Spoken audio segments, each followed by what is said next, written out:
Hey there, fellow parents.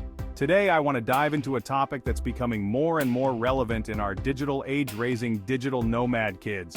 Yep, I'm talking about packing up your life, traveling the world, and taking your little ones along for the ride. Sounds dreamy, right? Well, it can be, but it's not all sunshine and rainbows. Let's break it down, the good and the bad. First, the pros. Imagine your kids learning about ancient history while standing in the shadows of the pyramids in Egypt, or practicing their Spanish with locals in Mexico.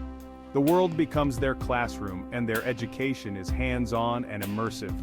They're exposed to diverse cultures and perspectives, making them more adaptable and open-minded. Plus, there's the family bonding time. Without the constraints of a 9-to-5 job or a rigid school schedule, you get to spend more quality time together. It's a unique opportunity to create unforgettable memories as a family. But let's not sugarcoat it. There are definitely some cons to consider. For starters, the lack of stability can be tough on kids. Constantly moving means they're always the new kid and never get to settle into a routine.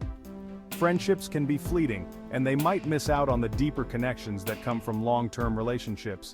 Education-wise, it can be challenging to ensure they're meeting academic standards.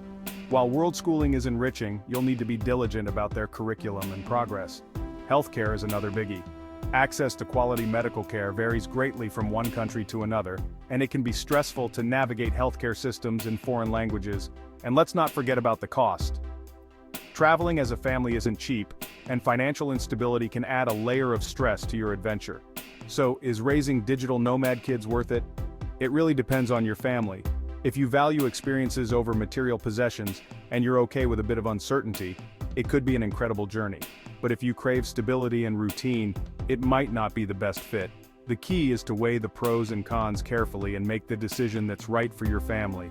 Whatever path you choose, remember that it's about creating a life that's fulfilling for both you and your kids.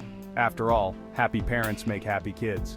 Thanks for watching. If you found this helpful, don't forget to like, share, and subscribe for more insights on parenting in the modern world. See you next time.